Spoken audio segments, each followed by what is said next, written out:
Happy holidays to you and yours. This is the 116 Life here on Holy Culture Radio, Sirius XM Channel 140. Listen, we're so happy you tuned in once again. As always, I'm one of your hosts, Meah Evans, and I have the immaculate, the great Ace Harris in the building. How you feeling, Ace? What's up, Meah? How you feeling? I'm just gonna say you killing it. The out there, the loafers, the vibe for those of y'all that are watching. Yeah, I feel like I like remember I was telling you about like my fall and stuff. I feel like I'm getting into the fall clothes. I had to put all that shorts and tank tops away because it went fall quickly. Yeah, for sure. Very quickly. It got really cold. Very cold. Really very cold. So bringing out the jackets, the layers. But we're not alone. This is our holiday episode, and we really felt like there was no one better to have as a guest. We're going to talk about his Christmas album, the holidays, the whole nine. He's back on the 116 Life. We have Tedashii in the building. Yo. What's going on, T-Dot? What's up, y'all? How y'all doing? How you feeling? I'm well. I'm doing good. Looking good, man. Thank you, bro. Looking good, man. Thank you, man. Yeah. Well. How's I mean? Got the cargo pants with the cream and the black.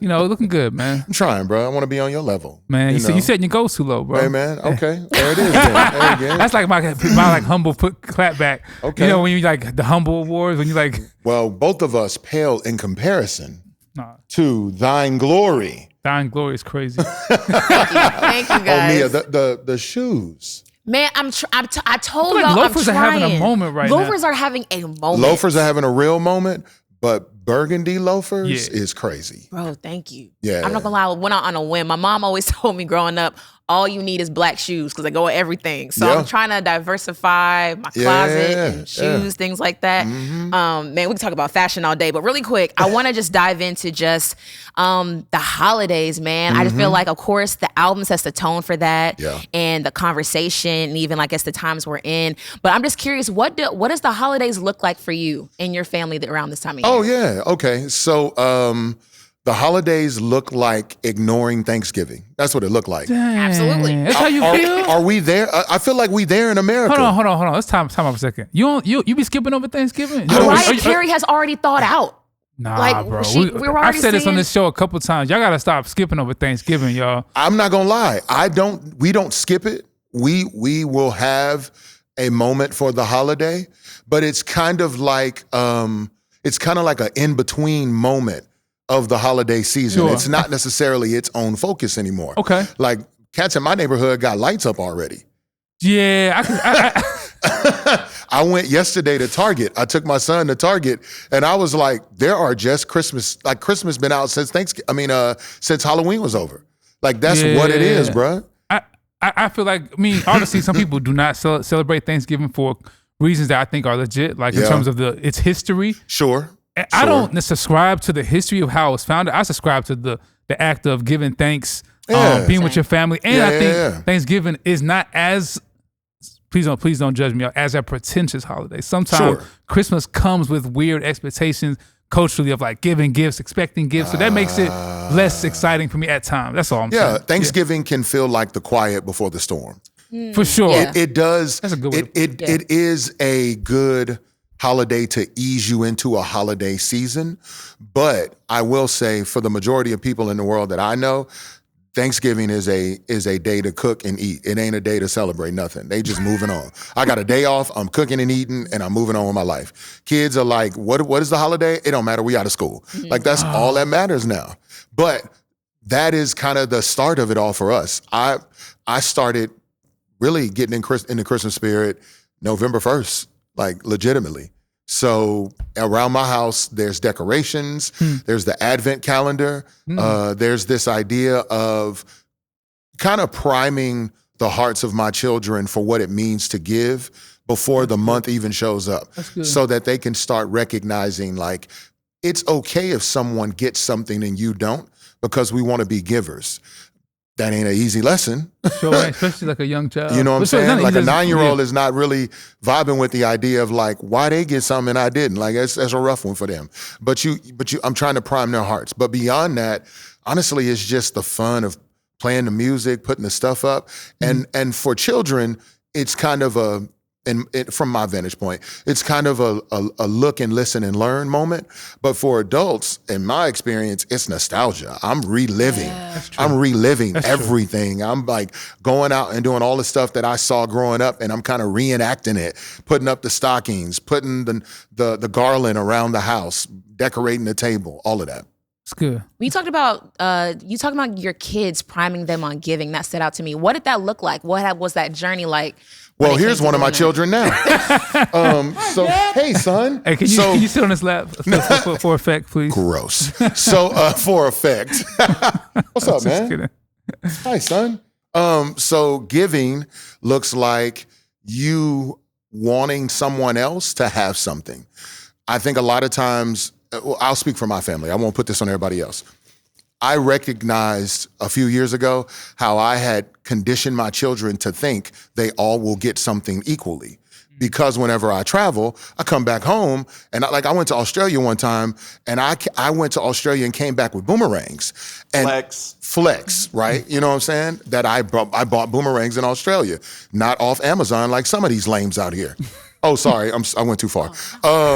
Merry Christmas. So, what's going on right now? So, I came back with boomerangs and I gave them to my kids, but I realized they were mad that they didn't get, one had a bigger one than the other one. One was different, and I was like, oh, I've messed up. I've conditioned you to think you're gonna get equal, and equal means that it's fair and loving. Oh, my bad. So I started like just giving one person something. Like literally all this year, I just been like, here you go, here goes some chips. I want it. Nah, nobody gets everything equally in life. And that's not fun in the moment, but they're starting to learn. Oh, they hurt. They brokenhearted, boy. But they learn in the moment. It's like, that's how it goes. So yeah, shout out to Tedashii for the parent vibes, man. Yeah, for real. That's crazy. Tell them I went with you to Australia. I got boomerangs. Oh, that's right. Cray went with me to Australia. We both got boomerangs. Cray is one of T.I.'s kids for real. Listen, I will say though, me and Cray were in England one time, and he was going through the airport, and I was like, what are you doing? He's like, I'm getting gifts to everybody. And later in life, we learned not to shop at the airport. But at that moment, we shopped at the airport, and I was like, what are you getting? He was like, man, I'm gonna get a piggy bank so my kids learn to save. And I was like, it blew my mind. I was like, I got piggy banks for everybody. But fast forward, those piggy banks are on a shelf somewhere that none of them care about now. So I learned it wasn't just getting the thing for them, but actually instilling the principles. That's just good. Getting a piggy bank didn't do anything. Just buying a boomerang didn't do nothing. But it's spending the time with them so they see it and then modeling it for them. So I'm like, all right, well, Dad's gonna go give today. So we, the Hebrew word for kindness, compassion, giving, tzedakah, we keep what we call tzedakah bags in, oh yeah, you got it on your hand. We keep tzedakah bags in the car, especially around the winter, because there are people who are houseless, who need blankets, who need soap, who need water. Like I started giving gallons of water to people around the city. And I was like, man, do you need another one? Are you thirsty? And he was like, no, I'm gonna bathe with this. And it clicked for me. Dudes need water, ladies need water so they can, for hygiene, not just for drinking water. They're like, I can go to a water fountain and drink. This is gonna help me clean myself. It blew my mind. So I started keeping water in the car. Like I go to Costco, get big packages of water. And so my kids know now, like, Dad, look. And they call it out. We walk over, give him his stuff, so meet him. Bro. But I want them to see me model the thing that I'm trying to tell them. And then hopefully, as we go through more holidays, Lord willing, they gain a heart of giving. That's the hope. That's super good. You said a mouthful, bro. I know. I'm like, what we go for here? That's crazy. So that kid's spoiled. Almost, bro. That is true. How you said why? Speaking of kids, why are y'all so chill with this moment? I mean, it's happened a lot. Yeah, honestly, this does it happen a lot? This is the third time. Y'all, and you know what? Why are y'all so chill? To go to the Deep End Studios, and we're all gonna jump on Cray's podcast. We're gonna, for sure. We all gonna do it. Matter of fact, the Atlanta location for the tour. Yo, that's we're all right. just gonna jump on stage. I think we should all do it. You were. I just because I love Tedashii, so I just I came to hear what he was gonna say. I could have listened over there. That's true. Off camera. I could have listened over there. Not underneath me so much, but that's fine. But I wanted, like, I called him the other day and I was eating some rice cakes. Yeah. And then he was like, I was crunching, so I just wanted to crunch in the microphone and just open up my pan and just, you know what I'm saying? The audio. It's an ASMR episode. Your editing skills gonna be on 10 on this one, bro. I appreciate Flex off to the side, just showing love. The Flex is just like, yo, this is another day in the world of Lecrae. He's like, it really is. Really, Flex is like, I told this man we had 2 things to do, and he over here now. Flex like, I told this man we had 2 things we had to get done. This man over here. What's up, Flex? What's up, bro? Y'all was just so chill with it. I was like, it's happened before. Okay, so you're used to it. You know what? Used to it. I will say this. Shout out Lecrae for still being a kid. You know what I'm saying? You know, young at heart. Young at heart. Young at heart. I think that's speaking of like childhood. You could just give a quick like, how was it the nostalgia that you're trying to remember? How was Christmas holiday season? I hope I ain't pulling out no pain points. No, okay. Not at all. Like, well, I was like, you crying over there? My dad, that's a tough question for some people. Really, honestly, bro, what made Christmas feel like Christmas for me growing up was when all the relatives would come back home. And this is my childhood vantage point. Other people could have a different vantage point. But growing up, my mom was like the extended family cook. Like, people knew, like, my mama finna throw down. So they would all come to the house. Even if they weren't staying the entire holiday season there, at some point, people were gonna come over to visit, to eat, and also just to kind of hang out. And I grew up with one cousin that was my age. Everybody else was older. Like, way older. So I'm like I grew up, I remember being in elementary school, and one of my mom has a brother, my uncle, all his children were older. One of my cousins pulls up from college in a convertible and picks me up in like the 3rd grade. So I'm like, those are my cousins. I'm like, they grown. So he's gonna take me to get ice cream and be nice, but that's it. So I didn't have the camaraderie. I just had the moments where they would pop in and I'd be like, this is so cool. And so I want that for my kids, to feel that feeling of like, man, around Christmas, everybody gets together, everybody feels connected, there's a unity, there is a sense of fun and lightheartedness in the air. You know what I'm saying? It ain't lighthearted when your mama making you clean, so when people come over, it's clean. But when it's done, it's lighthearted. So that's kind of what I want for them, man. I want them to feel the Christmas vibes going through the house with the music, the smells, the visuals with the decorations, and then for people to come in and engage, that's or good, we go. Man. Like, that's been the biggest thing for me, bro. That's okay, correct. So you said smells, so I gotta ask, what kind of smells we talking? We talking food type smells? We're definitely talking scented candles. Okay. I am a fan of Christmas scented candles. Now, I am gonna break some people's heart. Go ahead. I don't care for cinnamon. It's a very unpleasant scent for a candle to me. It can be overbearing. Y'all so bougie. I know it's bougie of me, but it can be overbearing. I can see that. Yeah, bro. I want wintergreen. I want like a mist of sorts, like a freshness in the home. But food-wise, like I inherited my mama's cooking skills. My mama, when I was 9 years old, she grabbed me, she took me in the kitchen, and she said, come with me. And I go in the kitchen, and I'm hyped, like she finna make something. And she pulls out a pan, she gets the eggs, and she says, I'm gonna teach you how to cook some eggs, because the way you eat, ain't no woman gonna wanna cook for you. And I was just like, okay, mama. Okay. Yo, that is amazing. Shout out Mama Tedashii. So I was like, cool, but I was grateful for it, because by the time I got to college, none of my friends knew how to cook, but I could. But anyway, Christmas is a time where I'm definitely gonna cook a turkey. I'm gonna smoke a turkey and smoke a brisket. Ooh, it's gonna happen. I'm going over to Tedashii house. It's definitely gonna happen. But then beyond that, I grew up with my mom's like macaroni and cheese. She would always do weird, like it'd be macaroni and cheese and a like broccoli, rice and cheese casserole. And then she would make her version of green beans and then candy yams, and then there would be dressing, and then I mean like from scratch dressing. And then she would always always bake, and there would be, bruh, seriously, upside down cake, pineapple upside down cake, sock it to me cake, 7-Up cake, a cheesecake. Then it would be pecan pie, sweet potato pie. All right, stop, man. I'm about to get some food, bro. Bro, it was like a spread. I haven't said anything because I'm salivating. I'm Tedashii, bro. Like, it would be a spread. She would make a spread. I'd be like, "Are you finna feed a military unit? Like, what are you doing?" But that's just how she grew up cooking, so that's what she still do. And so I kind of inherited that trait. So I always tend to make more than enough, and then like save it for people who gonna stop by. And did you guys get with your mom in the holiday season normally? Okay. It depends. Now that we live in Georgia, going back to Texas, we got to kind of break it up and figure out what we're doing. And it's weird, man. This is my complaint, I guess. But I'm like, why everybody, when they get older, think you need to drive to them? Like, everybody in Texas be like, when y'all coming back? We like, when you coming here? We got to pack up everybody. Yeah. But it's just one of you. You could just come here, but that ain't gonna happen. So, but yeah, we try to go back for the holidays and connect with everybody. Sounds like a ball of fun. When we get back, we definitely want to go deeper, man, and just kind of hear, more about the music and the holiday season and everything. This is the 116 Life Holy Culture Radio, Sirius XM Channel 140, here with the amazing Tedashii.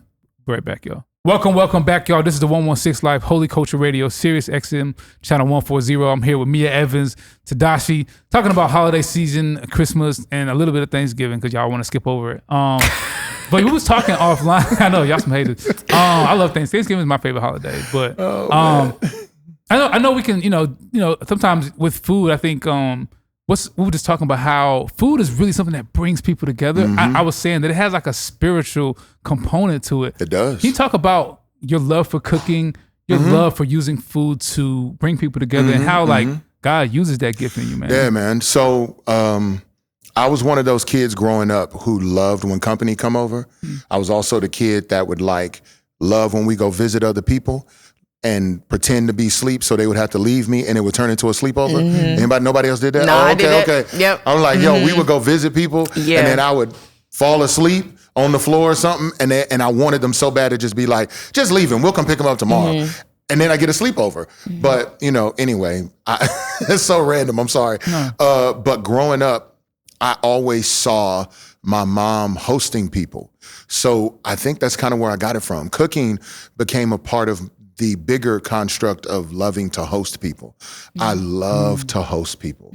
I love to create an ambiance, a scene, provide food, give people an experience to where they feel cared for, comfortable, welcomed, all of that. Sure. So oftentimes, like I worked in ministry for years. I did college ministry for years on staff at different churches.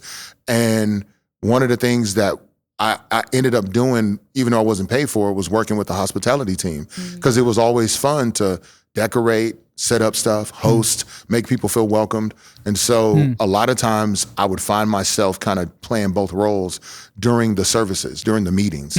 But yeah, that's always been a passion. So cooking is just an extension of that. Yeah. And then during the pandemic, cooking kind of became an outlet. Really? Say more, yeah. Yeah, it became a creative outlet.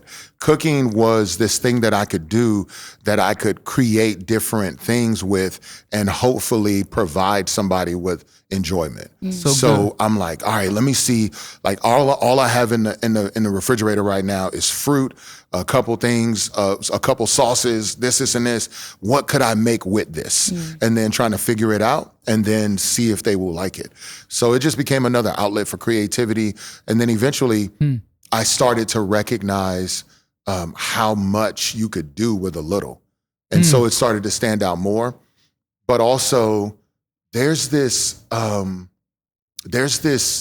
almost, for me, there's almost this release of sorts. I feel less stress when you cook, when I'm cooking. That's good. It for some reason it puts me in a different world, and so I don't feel like I'm laboring. I feel like I'm finding joy, pleasure in the moment. Right. So it ends up being way more cathartic, way more relaxing and fun. This actually, you used the word hospitality earlier, and it reminded me of the moments I've seen you live that out. So we have a Reach Christmas party that we do every year, and Meah, one year Tedashii was like the official like party planner and like pretty much the food organizer, and was over everything, the decorations. I mean, and you have like a very kind of personality that really takes the lead on that kind of stuff, and you make everybody feel welcome. Is there a time like, is that just how you naturally wired, or, and I have a hard question for you, are you kind of sometimes trying to give the people something that you may not have had at times? Like, is there a time in your life, is there something that's sparring or kind of like pulling that out of you? Because I feel like you just always been a very hospitable and bring people together person. Yeah. But I'm wondering if there are moments in your life, or even currently, where you feel like I'm going to respond to give out what I probably am not getting. You know what I'm saying? Yeah, come on, go deep with us, Ace. Go deep with us, bro. I just have to, because I mean, okay, to be honest, okay, for context, the holiday season is a beautiful time. The Advent, the coming, like the birth of Christ, and we cannot skip over how the holiday season brings out tough emotions in people and us, loss, grief. So I just think we need to make sure we mention that as part of the holiday season, because this ain't like a rosy fireplace tale for every family. It's some deep stuff. So talk about that a little bit. So my desire for being hospitable, I think, really did come from my excitement growing up when people would come visit. Like, I don't do well with routine. And I don't say that in a negative way, because I think there are people in the world who are wired in such a way that routine feels like it's right, good, and true. And then there are other people like myself who'd rather live in a spontaneous kind of free fall way and still within boundaries. But I think boundaries to someone who cares about routine still looks haphazard. So just having boundaries without routine feels haphazard. So I'm like, I've learned to be free in that. And I always just wanted to go. I always just wanted to be adventurous. So when I got to college, one of the things that I would do in order to make friends is I would invite people to my apartment and I would cook. Because I realized if I can get you around a meal and engage you in something more than just the busyness of life, maybe we'll be able to go deeper. And I've always had this idea in my head to earn the right to be heard. So I take that everywhere I go. In relationships, in talking with strangers, on stage when I perform. When I'm on stage performing, I always start with like 4 songs. And I don't want to just do one song and start talking. I want to earn the right to be heard. I want you to be there and feel like, yo, man, he giving me so much music. Like, go ahead, bro, what you got to say? And it's like, okay, I've earned the right to be heard. When I was in college, I'm inviting you to my house. I'm not just going to try to like force you into something that's uncomfortable. I'm gonna feed you, make you feel comfortable, make you feel welcomed, and then eventually work my way into trying to recognize if I've earned the right to be heard. But that's how I always found myself connecting with people, was through being hospitable. I think in life, I definitely have experienced, even from a young age, those moments where loss and hardship were around. They were real, but there was always this feeling of joy when people came back. I have kids, so for people who don't have kids, please forgive me, but there is a cartoon based on Mr. Rogers' Neighborhood called Daniel Tiger. You know Daniel Tiger? It's based on Mr. Rogers? Yeah, it's based on Mr. Rogers' Neighborhood. Bro, I was a day years old when I found that out. Daniel Tiger, so Mr. Rogers used to go on make-believe trips, and he would go ride the train and go to a place, make-believe, and Daniel Tiger was one of the people in that make-believe place. Same character? Yeah, so they just made a show. I found out just recently too. Shout out to my nieces. Yeah. So Daniel Tiger has a song called Parents Come Back. And so it's like when they leave, grown-ups always come back. And so it's kind of to calm a kid down if you're leaving them. And so I grew up with a younger sister, but she was younger. She was a girl. We were cool, but we didn't like the same stuff. We're in the same stuff. So I tended to be, as the oldest, the only person like me wherever I went. I'm a guy, biracial, not really into the same thing people are into. And I found myself kind of feeling on the outskirts often. And so when people would come around, I would always get excited. Like, this is cool now. I feel fun. Like, people are around. This is great. And then, you know, life would happen and some hardship would show up. Like, I remember right before the holidays, I won't say names. Anyway, right before the holidays, we get a knock at our door. The door opens up, and it's one of my relatives standing at the door with a literal, like hatchet in his skull from a fight. And he came to my mama and was like, I need help. Well, hold on. Yes. A man got a hatchet in his head. Yeah. Got into a fight. They cracked his skull with a hatchet, and he got away, came to our house because he trusts my mama, and was like, I need help. And I'm standing at the door watching this man about to pass out, bleeding all over his face. Sorry, I just went graphic real quick. No, it's good. But I'm watching him, and I'm just like, yo, man, what is happening right now? So I got a Christmas tree in the corner and out the peripheral, and at the front door, him, and my mama's standing there like, well, hold on. Let me get dressed. Come on. And then she take him to the hospital. And I'm just like. So does the hatchet still in the head? Unfortunately not. That would have been a cool thing to still see. I'm sorry. I can't get over. No, it's all I mean, it's like a Halloween scene. You see that in cartoons. It was. It like Halloween, Christmas. That's how it was. Halloween. But it's just sorry, one of those. I don't mean to laugh at your uncle. No, it's good. And he fine now. But it's like, yo, you end up realizing, man, there's so many things that happen in life that can kind of be disruptive to the holiday or dismissed because of the holiday. And there are so many people who bury what they feel because they want to make sure the holiday spirit stays high for the other people. And maybe, just maybe if they do that, it'll somehow benefit them as well, and they don't have to feel what they really feel.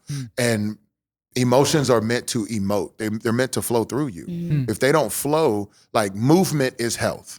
In every regard. I don't care if it's emotional, physical, spiritual, mental, movement is health. So anything that stays stagnant ends up becoming grotesque in some way. If you live a sedentary lifestyle, at some point it becomes unhealthy. I think about it this way: water,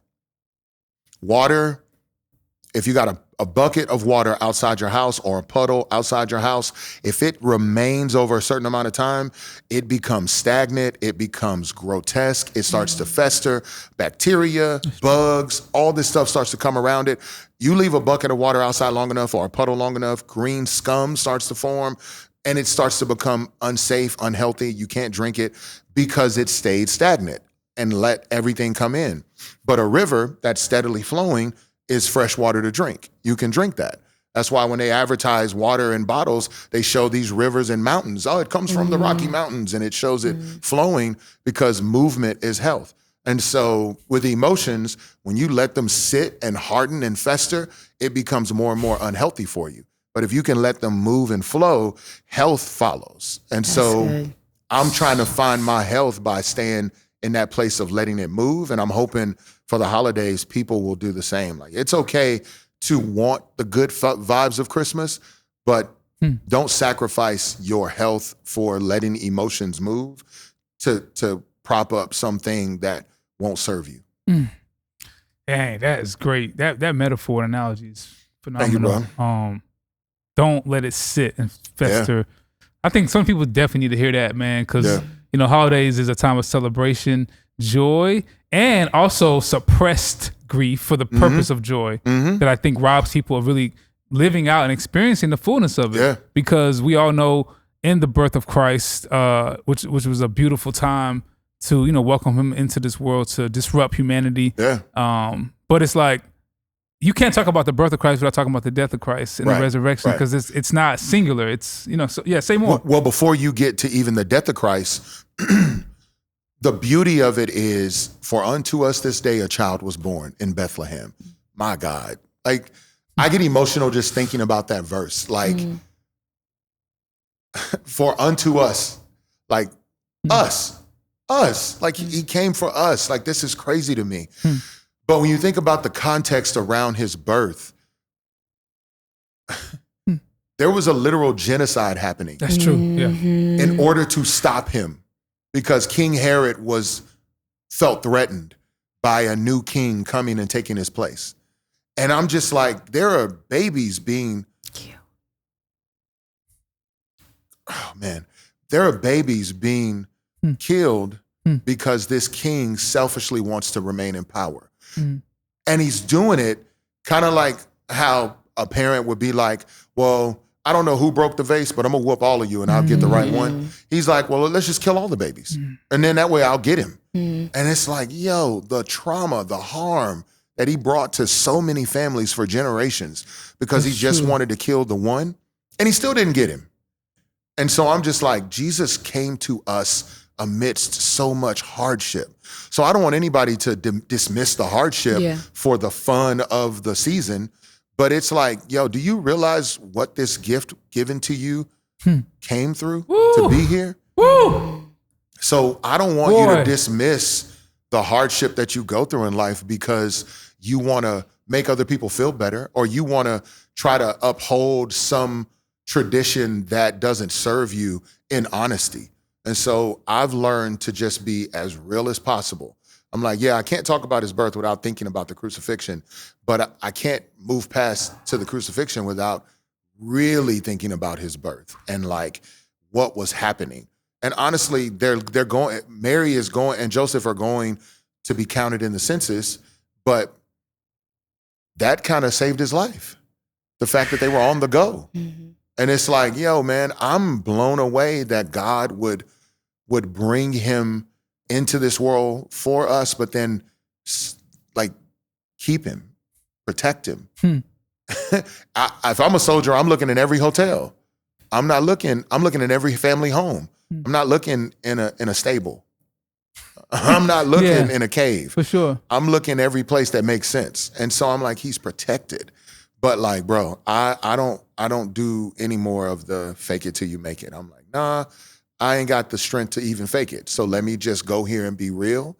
And whomever will be real with me, please be real with me. Man, that is amazing. Man, I definitely want to just, let that marinate before we get to the next segment. Appreciate you, man, for your honesty and just.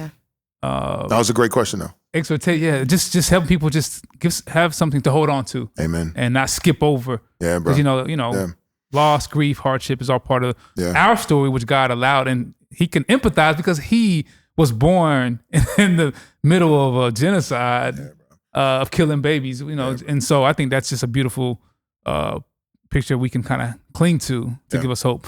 This is 116 Live, Holy Culture Radio, Sirius XM Channel 140.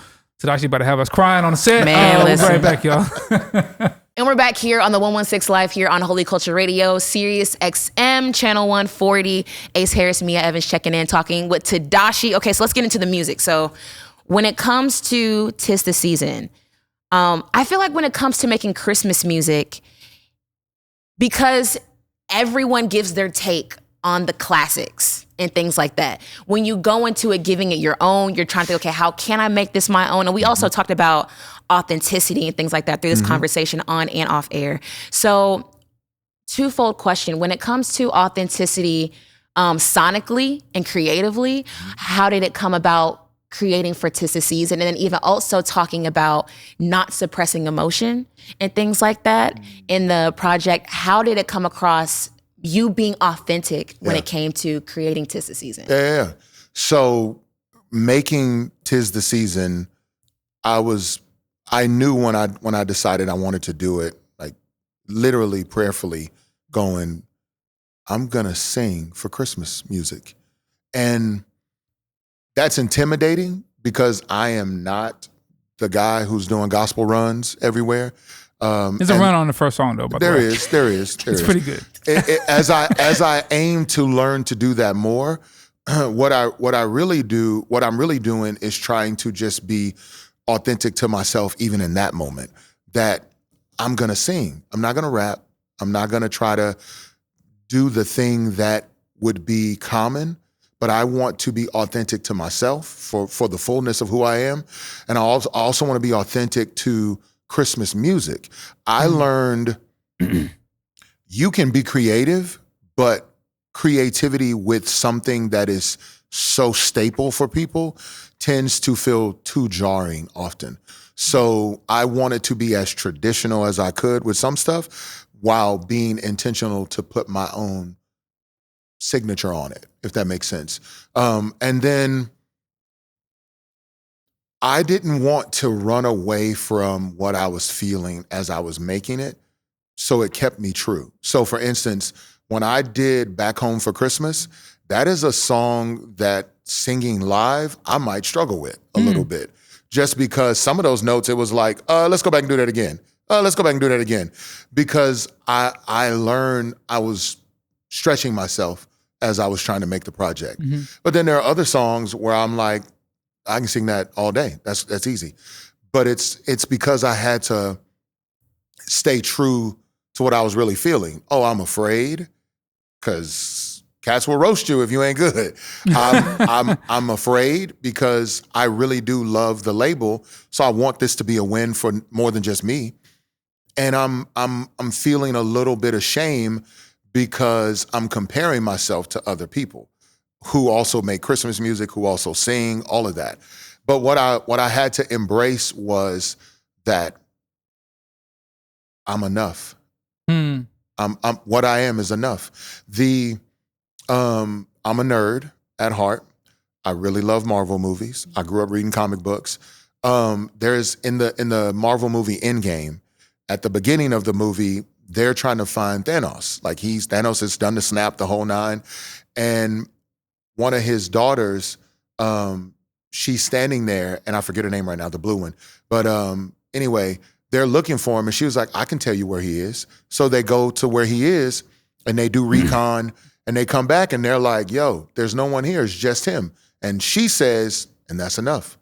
And I heard that, and it stood out to me the same way Lethal Shooter stands out to me with, now I understand. Now I understand.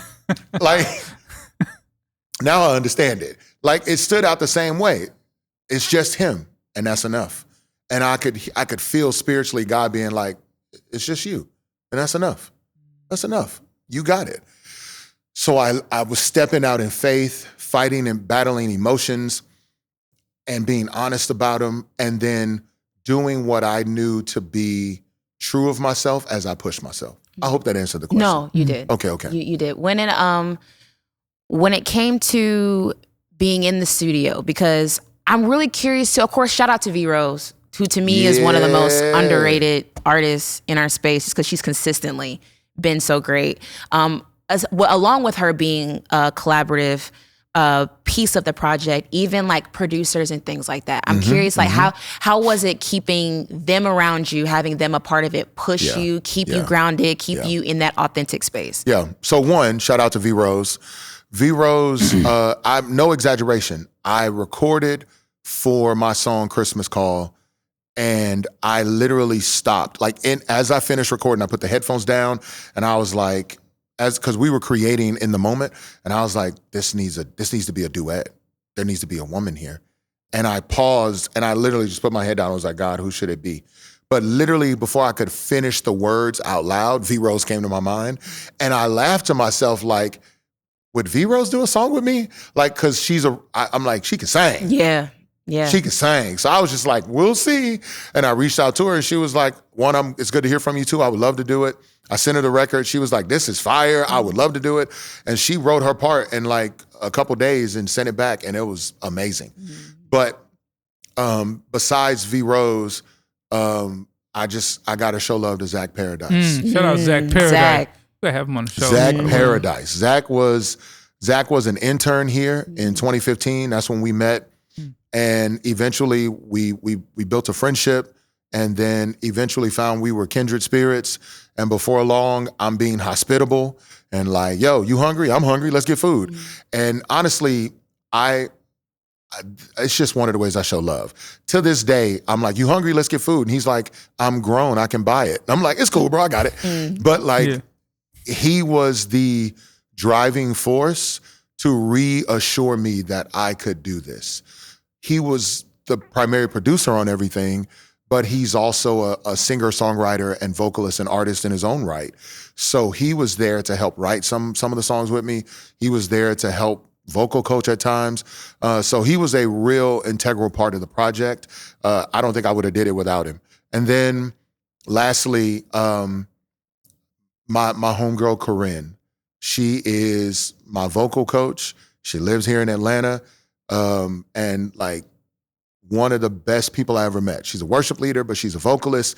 She actually gave me not just an awareness of how to technically approach singing, but the confidence of like, you got this. You got this. So because of her, I've auditioned for like 2 Broadway plays. I've done a couple of musical things just because of her. And like, I love Broadway. I love musicals. So it's very weird. I'm an ex-football player, but I love musicals. And I sing. I probably watch Hamilton twice a week. Bro, wow. I can't wait to see Wicked. If it's a musical, I'm probably going to end up watching it. I'm probably going to end up buying it. Like Rent. I love Rent. Bro, it's a classic. I wasn't a fan of Cats, but he's like them or in real life, right? In real life either. I don't fool with Cats. I'm like, I'm good. Let's go. But ultimately, it just became a project where there was God had put enough people around me to reassure me of the things that I could feel in my spirit that I was like, well, I'm gonna sing. I'm gonna go ahead and sing these songs. And then singing them was just courageous effort. Well, can I brag on Tedashii? Yeah, oh, okay. Courageous effort, but externally it was like leaning into a gift that you have. Amen. Okay. Because when you listen to the Christmas song, track 1, yo, you really singing, bro. Yeah. My man, like you didn't. Okay, I agree. Your point about the classics, like if you're gonna sing Christmas songs that are performed by generally really accomplished vocalists, you can't really kind of play around, right? Because people are gonna judge it. Like they're looking for the notes. But I was like, man, I feel like I'm in whatever feeling I get when I hear like kind of like Frank Sinatra, like that classic vocalist, that rustic 50s, 60s vibe. That's what I'm getting when I'm. You have a very classic tone, bro. Thank you, bro. And it landed. I was like, yo, Tedashii out here messing around and he's doing like something different. And you are, so externally people know you as a rapper. How does it feel to like show that gift, lean into it, and not feel like, man, I don't have to always, lean on being like just a rapper, but I can use my singing gift in a way that's unique for me. Yeah, how did that feel, like doing that? I'm not gonna lie, it felt really good. Yeah. It did. One, Reach is not for anybody watching and listening, let's be clear. Reach is not a place to come to and play around. Like, even though I've been here from the beginning, this is not a place. Hiding my face. Right. This is not a place to show up and be like, hey man, what you think? And it not be up to par. Because they will let you know. They are loving humans. Who are these they people? But they will let you know. What? Look at me. You're probably on his couch. They is a collection of individuals, one of which is sitting here with us, not wearing burgundy shoes. And I got them burgundy. But I'm telling you, I was like, okay, if they like it, then man, like Ben came to me when he heard Christmas Call and he was like, this is a hit. Like, this isn't just a good song. This is a hit. And I was like, for real? I was like, it's just fun. And he was like, no, bro, I don't think you get it. And I was like, wow, that's crazy. Okay.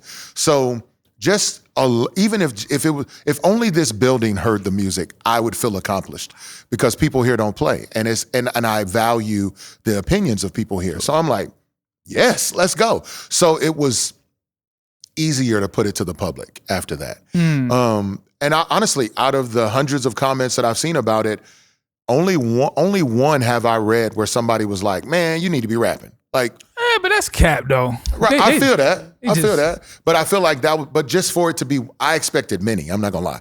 Really? But for it to just be one, I was like, oh, okay, well, I guess, all right. And now I'm getting, because the season is really nearing more, I'm getting more and more text messages from people who know me like, yo, this is really good. Yes. And I think that was the beauty of it is for me, the fun is the shock. Yeah. It is kind of a shocker. Yeah. You like, Tedashii out here singing. They We're like, hitting the phone. Yeah. Like, what? They're like, oh, It's really good. Like, that's the fun for me. Yeah. I'm like, good. Because I guess for some reason you assume I'm going to put out bad music one day. No, I think it's the Christmas singing people don't know. Yeah, that's real. Like but you sung in like Glee Club before. Talk about I sang it. So shout out to the Christians in college who are too saved to do the carnal stuff, and the only option for you is to join the gospel choir or to go to BSM. Shout out to y'all, because it's a ton of us out there who had nothing else to do and nowhere to go without feeling sinful or guilty or convicted, and all you had was BSM, gospel choir, and that dumb Mafia game that everybody wants you to play in college. Y'all talked about I'm so sick of Mafia. Like, I'm like, yo, why we still doing Taboo and Mafia? Please give us some more games. We save, but we not boring. Oh, that's come so on, funny. Bro. Come on, man. Can we do something else? Yo, bro. So in college, I remember going, I want to be around other Christians, and I gotta stop. So I went to Baylor, and in Waco, Texas, where Baylor is, back in the day, there used to be a club called Club Deviate. If that wasn't a prophetic moment in my life. What a name for a club. It's crazy. We're gonna deviate. It's like, first of all, it's too proper. If you're gonna name a club, deviate is not it. Like, that's just not. That don't feel like ain't nothing popping there, bro. Oh my god. It was a wild spot. It was one of the few, but it was a wild. I mean, there was ladies in cages. Deviate. It was a wild spot. Mirrors on the wall. Oh, I no. have mirrors on the wall. It was like low-key hood, but still enough classy for people to go to.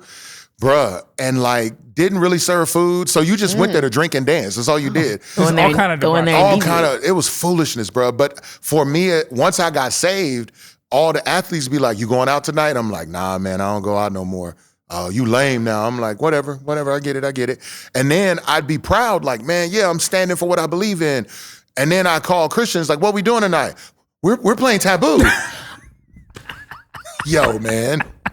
We're not going to Club Deviate. We're playing Taboo. Come on, bro. I was so mad. I was like, I hate Taboo with all my heart now. Oh, my gosh. But it was either Taboo, Mafia, or Pictionary. I was so sick of them games, bro. So, or this is when I knew I needed new friends. When one day we hung out in the mugs, was like, you want to play Yahtzee? And I was like, oh, yeah. We might as well pull I was like, I'm out. then. I was like, I'm out. I'm going to go. Might as well pull up the DVA. I was like, I'm out, man. Might as well go evangelize that DVA. Right. I'm out, man. I can't be here no more. So, but legitimately, man, I would find myself, honestly, bro, trying to get with groups that were living the life. And the gospel choir at Baylor, Heavenly Voices was the gospel choir. And that's where I got in with, I started singing with them. And I had this moment. So different colleges would have a gospel fest where they invite all the choirs in from around the state, and we would all go there and sing. And this was your moment to shine. Like, you finna go, like, you worshiping God, but you finna go show out. You finna go show out. You know? So I go with the choir. I'm not officially a part of the choir, but I'm cool with a bunch of people, so I go. I go there. We sing. They sing. I forget if I was there on stage or not. I think I did sing with them. But I was probably 2 months into the faith. And as I'm sitting there and watching what's going on in front of me, it was probably 500 Black college students singing unto God. Like, tears falling. It was people in the audience crying. And there was worship happening. And for me growing up, even though church religiously is a part of culture, I didn't experience what it meant to really worship God. And I'm a new Christian, and I go outside, and I remember reading in the Bible somewhere where it said David would go on the roof and pray. And I remember going outside and dropping on my knees at Texas A&M and looking up to the sky like, God, I ain't got no ladder to get on the roof, but ain't no roof between us now. Help me worship you the way I'm supposed to. I just remember feeling so close to God in those environments and in those moments. And so that's kind of where I first engaged learning how to sing, because gospel choirs don't play. They don't play. Like, if you ever been in a gospel choir, you know the moment where you're singing and the director like, oh, stop, everybody stop. Hey, sit down, everybody sit down. Tenors, stand up. We're going to go one at a time. Oh, man. We're going to see. Hate that moment. We're going to see who's the moose. Bro, one at a time. Everybody else sitting there watching. Boy. I mean, my heart was racing. They don't, you know this? Then listen, I used to sing on the choir. And her name was Sister Felicia. I'll never forget. We would be on stage in church, in kids' church. We would be on stage, and when she hears someone, she will come on stage and stand by you to hear if you're the one that's off. That's and if it. you were, she would grab your hand and take you off and walk that you stage. off. She wasn't playing no games. Bro, we were at a competition, and they came and stood next to me, and they leaned in like this, and I'll never forget. He said, DeJuan was like, "You flat, pick it up, pick it up. You flat, pick it up. Never mind, come with me." And he walked me off the riser down into the audience, and I stood and watched in my choir robe, watched the rest of the performance. I mean, oh my goodness. Bro, the gospel, they don't play. They don't play. Man. Like, how I'm going to holler at a girl after this and you done took me off stage, bruh? Because that's also why we went, unfortunately. Man, we can talk about this probably for hours. We are way past time. Oh, yeah. So my bad. Yeah. I'm no, sorry. this is good. This is I don't even know what. Can you just give people some holiday, some send away, something to encourage them with? Is man? this it? We ending? Yeah. We ending? Because I mean, after my man yanked you off the choir stage, I don't know what else to back do. from that. Yo, I don't know man. how you actually came back from that. Yo, man. I went back. I had to work. I had to put in work. You had to go. I had to put in work. 'Tis the season is a fulfillment of those moments Amen. because you sounded Amen. those. good. You ain't flat on those albums. No, not at all, bro. Not at all. And I purposely was like, don't please. Unfortunately, culturally, musically, everybody sings with auto-tune just because the sonics of it. But I'm like, not a lot. I don't want that. I want to be authentic. I want to be as real as possible. So 'Tis the Season is a project that really is authentic to me. It came out of a spirit of how much I really do love Christmas and what it's about, what it represents, and the experiences I had. And I wanted music that complements that for everybody. Yeah. The Silent Night record, I purposely did Silent Night the way I did it. I start a cappella for a reason because I wanted to honor the tradition. And then I wanted to do something island to pay homage to my Polynesian heritage. And so that my Samoan family would be like, oh, we'll listen to this one. But I wanted to honor that part of me. So I made it my own, but I wanted to honor the original first. And then also I know for radio, if they do play it, they'll probably edit out the island part. So at least they'll play the first part. So, but regardless, Christmas to me, man, is just one of the best times of the year because it's a time where people really do fight to be together. Even though it's dudes out here hustling, taking penitentiary chances, taking packages off porches in Atlanta, it's still a time of unity, a time of love, a time of giving. And honestly, I really do feel like I'm around a good group of people that keep the main thing, and put Jesus first because he's the reason for the season, as Kirk Franklin says. So it's like, bruh, I'm going to push it as much as I can through the music. So it shines through authentically. Amen. Man. Thank you, bro. That's it, y'all. It's the 116 Life Holy Culture Radio, Sirius XM Channel 140. Thank you, Meah, for making us laugh, and Tedashii for making us laugh as well. Happy holidays, y'all.